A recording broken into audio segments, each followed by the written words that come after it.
will address the charge or charges filed against you. So please pay attention to the rights I'm about to read to you. You do have a right to a copy of the complaint filed against you. In traffic court, that complaint is the officer's citation. If you did not receive a copy of that, let me know.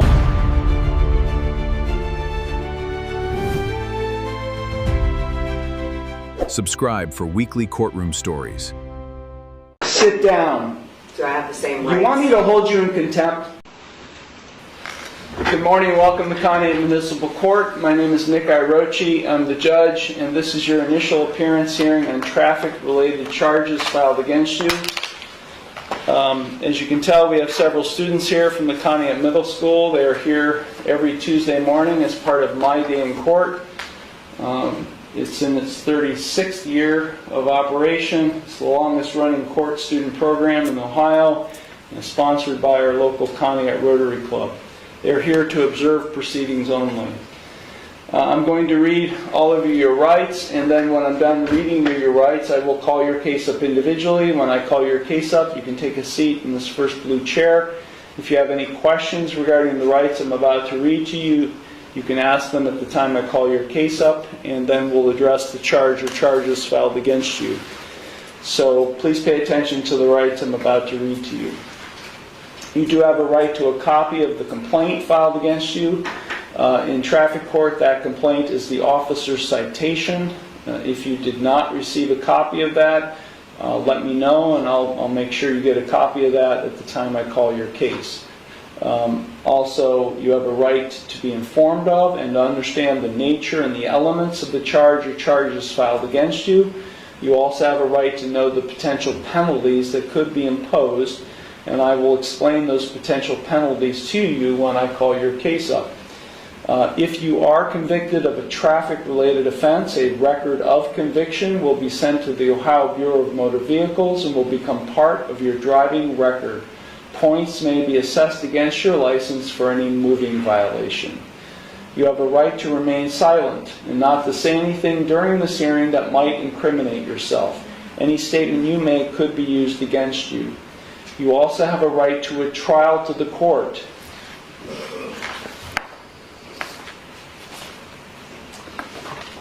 Now, each of you have 3 plea options available with respect to each of the charges filed against you.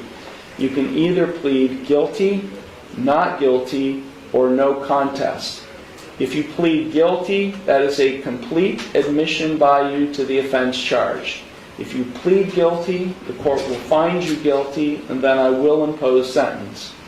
The second option is you can plead not guilty.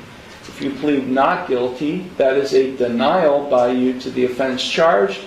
And as I said earlier, if you plead not guilty, I will set your case for further proceedings after today, and I will set a bond. The third option is you can plead no contest. If you plead no contest, that is not an admission of your guilt, but it is an admission by you of the truth of the facts alleged in the complaint filed against you. If you enter a plea of no contest, this court will find you guilty, and I will impose sentence without any evidence being presented against you. However, the plea of no contest cannot be used against you in any later civil or criminal proceedings. The court is now calling City of Conneaut v. Amber McHenry, case number 24 TRD 819. Ma'am, I'm sorry. I'm just trying to get my stuff situated so it's ready here.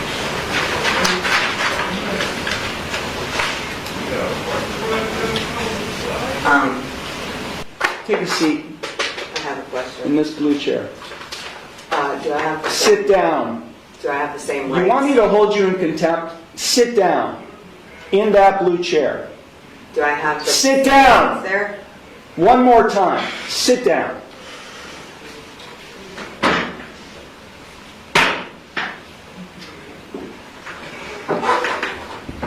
Now you'll answer my questions. Got it? Did you understand all of the rights and plea options that I explained to you? No, I do not understand. Okay. then I will enter no plea to the charges I object. filed against you. Well, let me just explain to you. You are charged, and I do have a signature on the citation which shows you've been served. You are charged with 1 count of no operator's license, a minor misdemeanor subject to a maximum fine of $150 plus court costs. You also are charged with 1 count of expired plates, also a minor misdemeanor subject to a maximum fine of $150 in court costs. I will enter no plea to these charges against you. You already have a pending. You already have a pending. I object. What do you object, Ms. Ma'am? Because I did not enter that plea. Okay, so you tell me how you would like to plead: guilty, not guilty, or no contest. First, I have to correct the standing, which is I am not the ens legis non degear. I am the authorized agent to the decedent estate. I am coming in here as the settler, and I want to settle this case. I have sent in a paper that is my declaration and affidavit of what I want to do, which is to settle the case. I am willing to surrender the person to the court for mutual consideration. I do not want to continue doing this. I don't have anything to do with this. That paper that I signed, which is the summons, is signed v coatis, which is void contract, and I reserved all of my rights on there. So, is the court willing to give me mutual consideration today or not? I will enter no plea on your behalf to these charges. I've given you 3 plea options to plead. No, I do not recognize anyone in this court. Okay, well, I don't recognize you or the bailiff or anybody else in this court. I do not understand. I will set this case for a bench trial, and we'll get this set. I have the right to a trial by jury. Okay, no you don't, not in this case.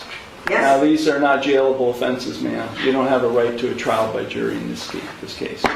You already have a jury trial scheduled in another case, but then because you're facing jail time in that case. But in this case, you're not facing jail time, only a fine and court costs. Anything that is above $25 in a court of law has the right to a jury by trial, which is involuntary. Can't be violated, basically, is what it means. So, I have the right to a jury by trial. No, you don't. Of my peers. No, you don't. Yeah. We're going to set it for trial, and you're going to go to the clerk's window, and they're going to give you a trial date. Okay? So... then I'm just going to surrender the person to the court, because I'm not coming back. I don't know what that means. You do know what that means. I don't know what that means. I am not the ens legis non degear. I told you I don't know what that decedent. means either, ma'am. I've been practicing law for 36 years, and what you've just said to me has no meaning to me whatsoever.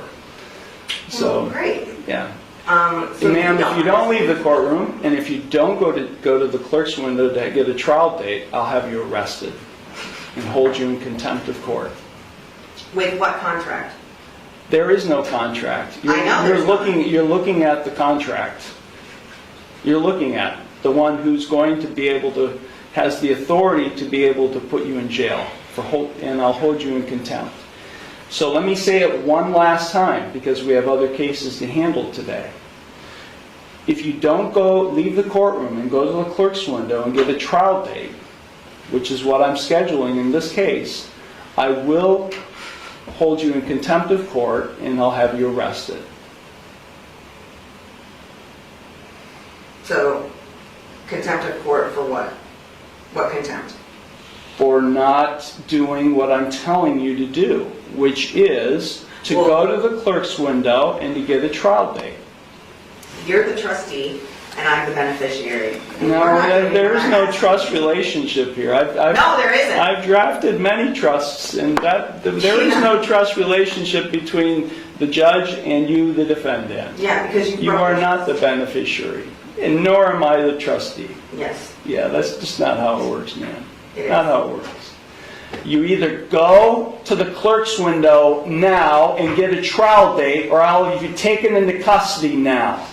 You got it?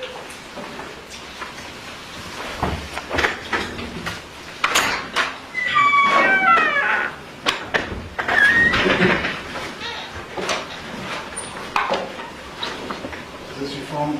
Amber McHenry appeared in Conneaut Municipal Court for an initial appearance on 2 minor misdemeanor traffic charges, no operator's license, and expired plates, in a courtroom that happened to be hosting a group of visiting middle school students as part of the court's long-running educational observation program. From the outset, McHenry was combative and resistant, initially refusing to sit down when instructed and questioning whether she had the right to remain standing before the judge warned her that continued defiance could result in being held in contempt, at which point she reluctantly took her seat. When the judge asked whether she understood the rights and plea options that had just been read to the entire courtroom, she claimed she did not understand any of it, prompting the judge to explain her specific charges individually, including the potential fines involved, both capped at $150 plus court costs, since these were minor, non-jailable offenses.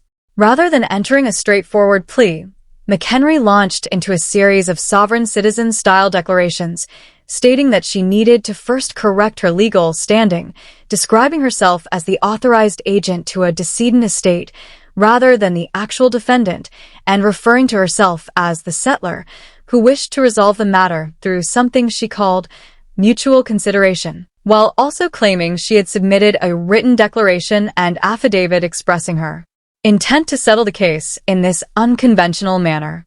She further asserted that the citation and summons she had signed constituted a void contract, under which she had reserved all her rights, language the judge, despite 36 years of legal experience, stated plainly had no legal meaning or effect in his courtroom.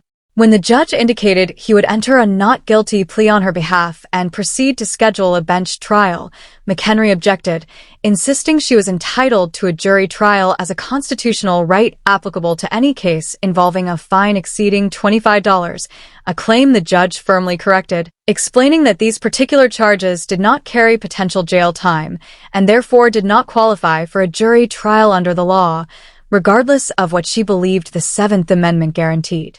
She continued resisting instructions to proceed to the clerk's window to obtain a trial date, at one point declaring she would simply surrender the person to the court and would not be returning, language the judge stated he did not understand and had never encountered in his decades on the bench.